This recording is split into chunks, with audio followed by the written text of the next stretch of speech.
सच्चिदानंदरूपाय विश्वोत्पत्त्यादिहेतवे तापत्रय विनाशाय श्रीकृष्णाय वयं नमः। यं प्रव्रजन्तमनुपेतयपेतकृत्यं द्वैपायनो विरहकातरया जुहाव पुत्रेति तन्मयतया तरवोऽभिनेदुः तं सर्वभूतहृदयं मुनिमानतोऽस्मि। बहुत ध्यान से सुनिए और कल से एक काम और करना, एक छोटी डायरी और पेन भी लेके बैठो।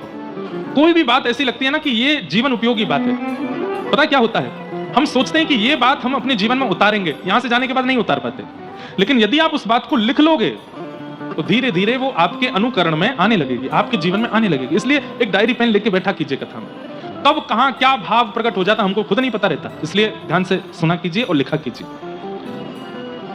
सच्चिदानंद रूपाय, 3 रूप हैं भगवान के। वैसे तो अनेक स्वरूप हैं ठाकुर जी के, कहीं मुरली मनोहर बन के खड़े हैं, कहीं गिरधर लाल बन के खड़े हैं, कहीं राधा रमण बन के खड़े हैं, कहीं राधा वल्लभ बन के खड़े हैं, कहीं श्रीनाथ जी बन के खड़े हैं, कहीं नवनीत प्रियालाल बन के खड़े हैं। ठाकुर जी के स्वरूप अनेक हैं। अभी हम जहां गए थे मुक्तिनाथ, वहां शालिग्राम भगवान पत्थर के रूप में ठाकुर जी, वृंदा देवी को आशीर्वाद दिया ठाकुर जी ने कि तुम वृंदा बनोगी, हम शालिग्राम बनकर के आएंगे और सदा तुम्हारे साथ रहेंगे। स्वरूप अनेक हैं ठाकुर जी के, लेकिन रूप 3 है। आप कहेंगे स्वरूप और रूपों में अंतर क्या है? हमारे भी अनेक स्वरूप हैं, लेकिन हमारे भी रूप 3 ही होते हैं। स्वरूप और रूप में अंतर क्या है, ध्यान से सुनो।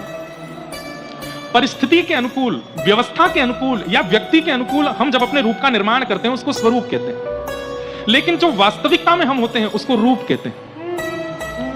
समझ में आई बात? जैसे मैं कथा वक्ता हूं, ये मेरा रूप नहीं है, ये मेरा स्वरूप है। यहां मैं धोती पहन के, बगलबंदी पहन के, तिलक स्वरूप धारण करके सब लोग प्रणाम कर रहे हैं और मैं ऊपर आकर के कथा सुना रहा हूं, ये मेरा स्वरूप है। इस स्वरूप के साथ मैं अपने घर नहीं जा सकता, क्योंकि घर में मुझे वास्तविक रूप में रहना पड़ेगा, वहां मैं रूप में रहता हूं। अपनों के लिए और अपने लिए जो आपका भाव है वो रूप है, और सबके लिए जो आपका भाव है वो स्वरूप है। सबके लिए आप स्वरूप में रहते हो, पर वास्तविकता आपके 3 ही रूप हैं। स्वामी श्री हरिदास जी ने पुकारा तो बिहारी जी के स्वरूप में आ गए, हृदयवंश महाप्रभु जी के भाव के लिए राधा वल्लभ लाल जी के रूप में आ गए, श्री रामानुजाचार्य जी ने जब पुकारा तो आप श्री वरदराज भगवान के रूप में विराजे, श्री रामानंदाचार्य जी ने जब पुकारा तो आप श्री राघव जी के रूप में पधारे। जाकी जैसी भावना वैसा ही स्वरूप ठाकुर जी ने बना लिया, पर इन प्रत्येक स्वरूप वाले ठाकुर जी के रूप 3 ही हैं, सत्य, चैतन्य और आनंद। सबसे पहला, ठाकुर जी सत्य हैं। यह बात आपको माननी पड़ेगी कि ठाकुर जी सत्य हैं, उन्हें सब पता है।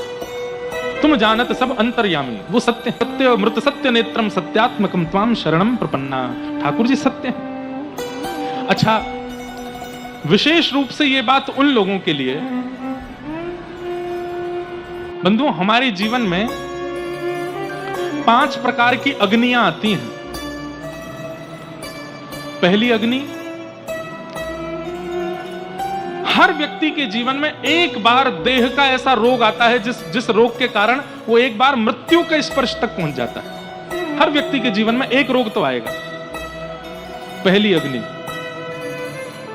लेकिन हम लोग उससे पार कर जाते हैं, बच जाते हैं। फिर दूसरी अग्नि आती है मानसिक पीड़ा।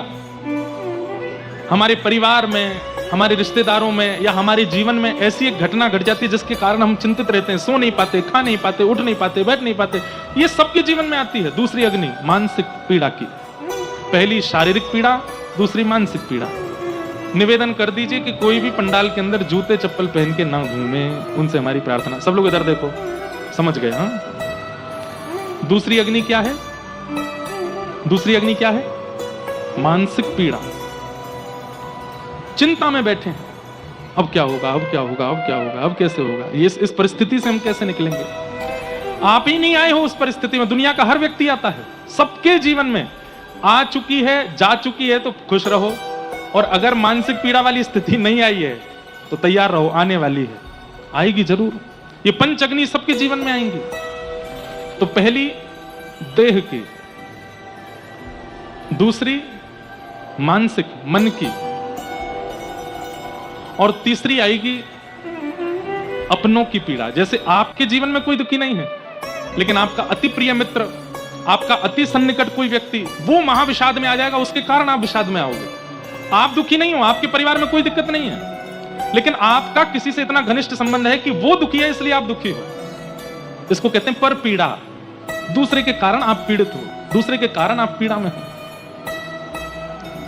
तो पहला देह का दुख, दूसरा मन का दुख, और तीसरा दूसरे का दुख, और चौथा कष्ट क्या है?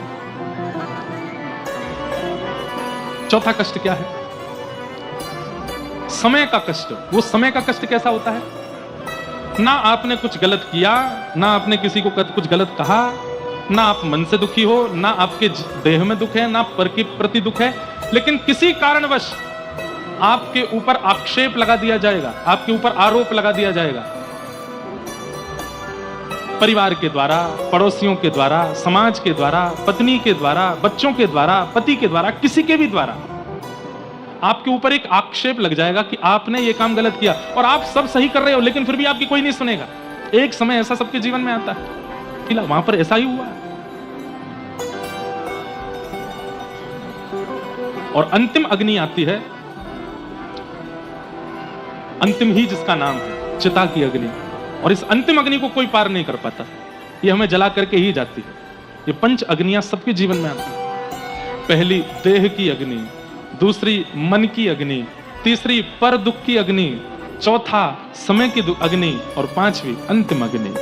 ये पंच अग्नियां सबके जीवन में आती हैं। चार जो पार कर जाता, पांचवी कोई पार नहीं कर पाता। हाँ, कोई भीष्म पितामह जैसा होता है, कोई मीराबाई जैसा होता है, कोई सूरदास जैसा होता है, कोई गोस्वामी तुलसीदास जैसा होता है, कोई इन आचार्यों जैसा होता है जो पंचम अग्नि को भी पार कर जाता है। सदैह भगवत प्राप्ति हो जाती है। उनके शरीर को अग्नि की प्राप्ति नहीं होती, ठाकुर जी की प्राप्ति होती है। भक्तिमती मीराबाई सदैह द्वारिकाधीश में विलीन हो गई, अग्नि पार नहीं करनी पड़ी पांचवी।